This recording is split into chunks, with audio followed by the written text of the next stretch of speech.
Thank you, ma'am, and thank you so much for inviting me to this wonderful webinar. And happy Guru Purnima to all the wonderful and great ophthalmic gurus, Suhas sir, Ram sir, Chitra ma'am, Namrata ma'am, Kamal sir.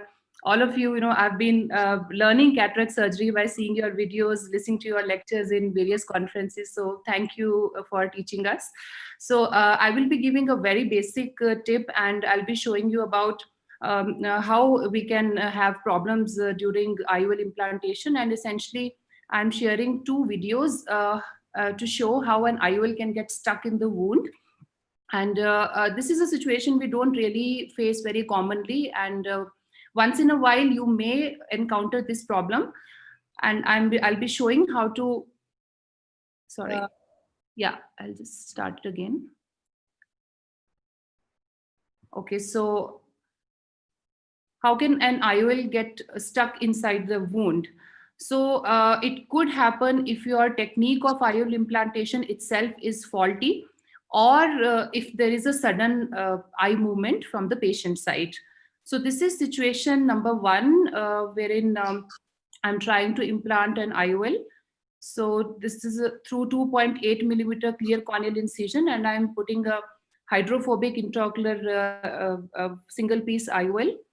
This is a screw type injector, which I'm using.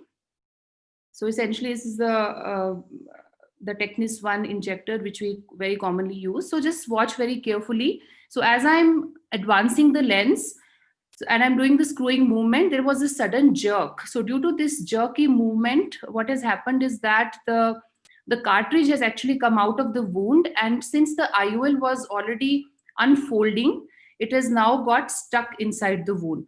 Now, this could be very tricky and you have to be very careful. So first thing you should not do is do not try to manipulate the lens, because your AC is very shallow right now. And the first thing that you should do is to inflate the bag.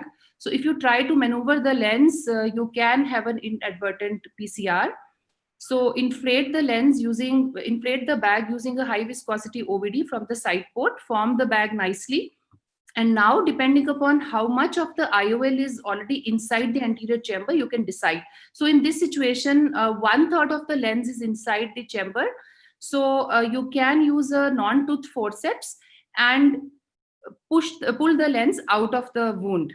So since most of the lens was out of the wound already, it is easy to actually use a forceps and take it out. And then you can use the same lens and reload it in the same injector and inject inside the eye. And the case ended uneventfully here. So this was first situation. So situation number two is again, I'm using the same lens, same injector, but this is a toric lens now. So similar situation arises here. So I'm doing the screwing movement. The lens is advancing.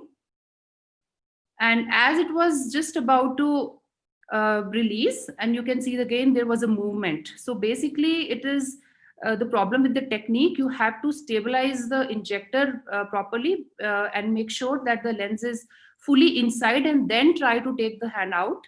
And then now in this case, because most of the IOL was already inside the anterior chamber, you can use a pusher or a Coughlin hook to gently push the lens inside the anterior chamber and the bag. And then you can use the same instrument to rotate the lens as well.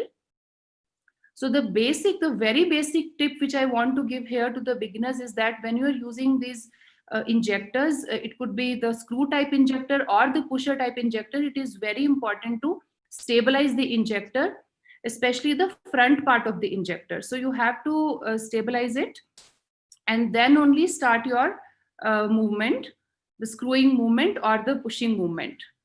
So if you stabilize it properly, then this complication, the chance of having this complication is minimized. And always make sure that you actually visualize that the whole lens has unfolded and has come out, and then only try to withdraw your hand. Because if you prematurely try to withdraw your hand thinking that the lens is out, then also IOL can get stuck inside the wound, and then you can have this kind of a problem. So these were very, very basic tips, I think, for the beginners.